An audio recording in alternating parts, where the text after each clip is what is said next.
founder of the Film Clinic, which is considered the leading production company in Egypt and the Arab world. His films have participated in major film festivals and have won more than 80 international awards.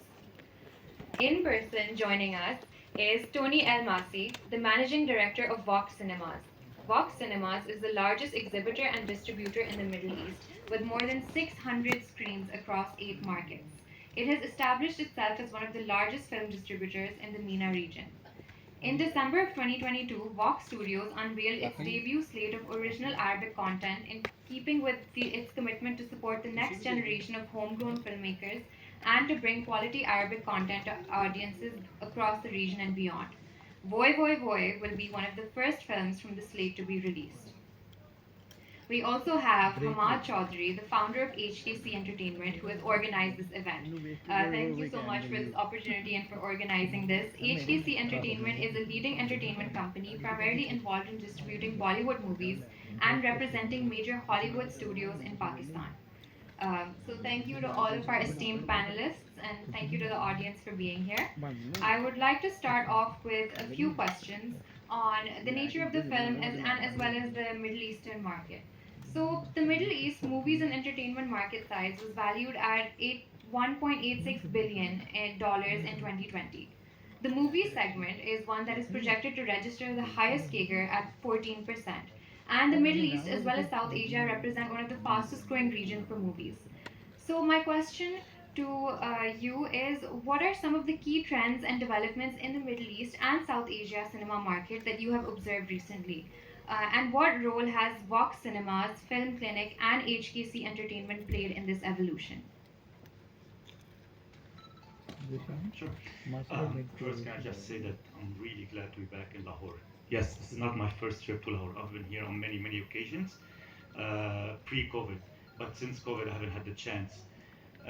Until recently with Voy Voy Voy, and I was having coffee with Hamad a few months back. I'm like, and I was waiting for any opportunity. I'm like, Hamad, listen, we have this movie that we have produced with the partnership with the Film Clinic Imagination Abu Dhabi, and I wanted to pitch it for Pakistan. And Hamad, being a strong believer in content, he was kind enough to immediately watch the film. He's like, Tony, this is the perfect movie to bring to Pakistan. I'm like, yes, but I come with the movie, so if you're gonna take it, I have to come with you. He's like, you're more than welcome, and I'm really glad to be back in Lahore, a city that's really, really dear to my heart.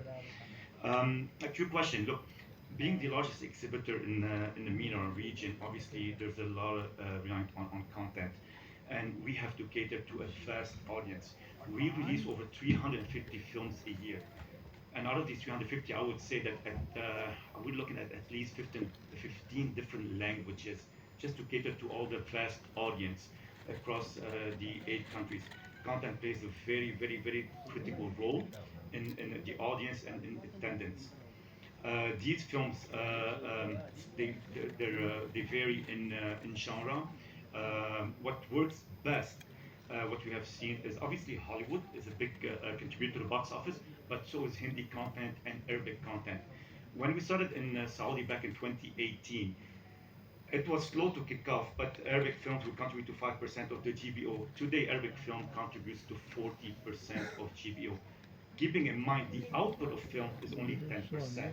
So imagine 10% of the total number of releases is contribute to 40%, just to see the potential of local content.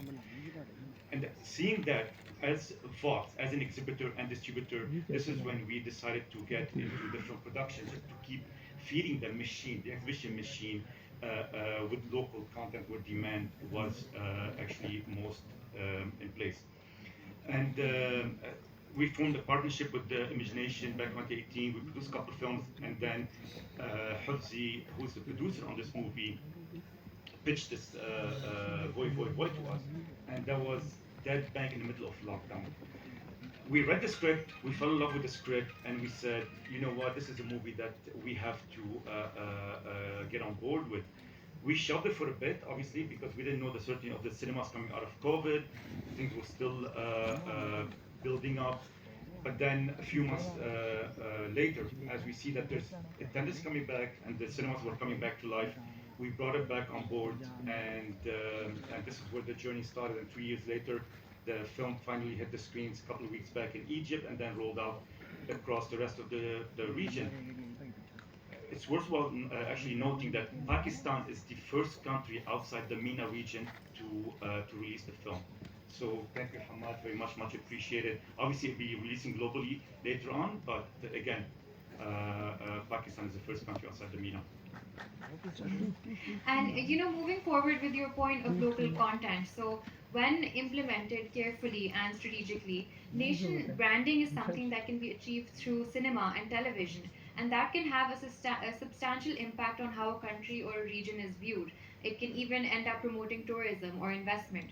So, placing more Muslim voices on the world stage is something that is vital to taking control of the narrative and also showcasing this region to the world. So, this question is for all of you.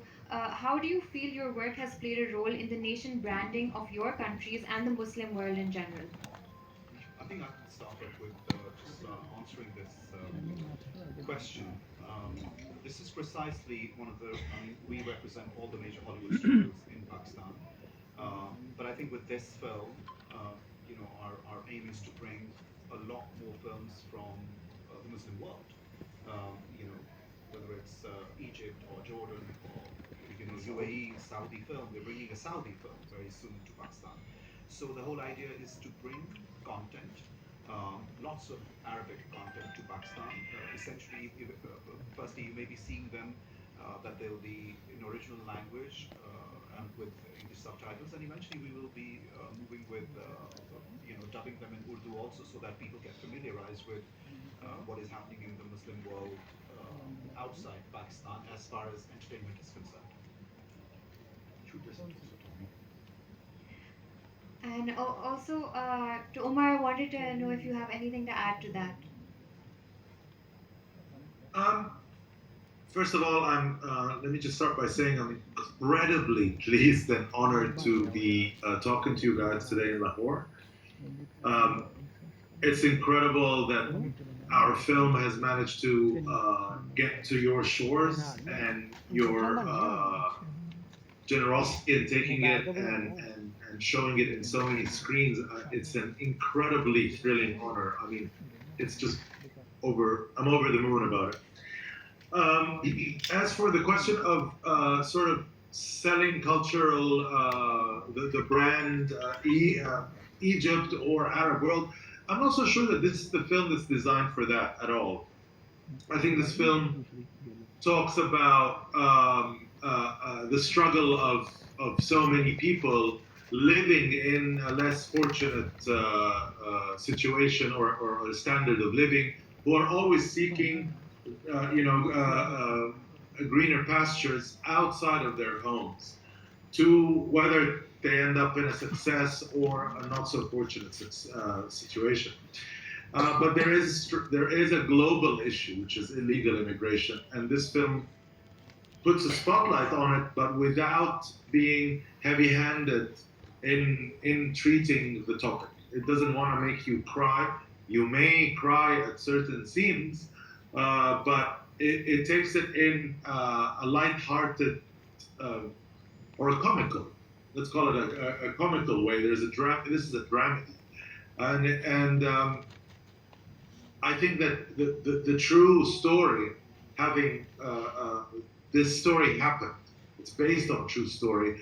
It is inherently funny and dramatic to talk about illegal immigration, but it is uniquely witty and a cunning plan that these guys have put together about how to try and cross over to the European shores. So, not a film about exporting our culture here, but a film about a global issue, which is illegal immigration. And it is a global issue, but keeping in mind the historical context, I believe the film is set in 2015, and that is coming right out of the Egyptian revolution of 2011 and up until 2014, the subsequent societal changes.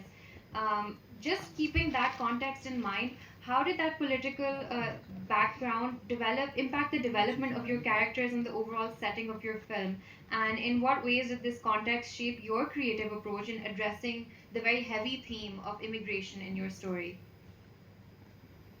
Yeah, I think we were all, from all strata of society, very, very concerned about our future and our kids and our homes and our jobs. You know, we were reeling from two revolutions at the time. You know, it's a very hard thing, and we are a massive nation, and we've already got, you know, our set of financial problems, and then you add two revolutions to that. So it was natural that everybody wanted to seek a greener pasture somewhere else. So the characters definitely are, because it's a true story.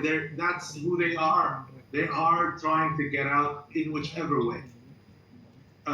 So you know, I didn't have to add anything to my drama. The drama was sort of forced upon these people by society, by the revolutions. So it was inherent in a way. There was no, I didn't need to add anything to it.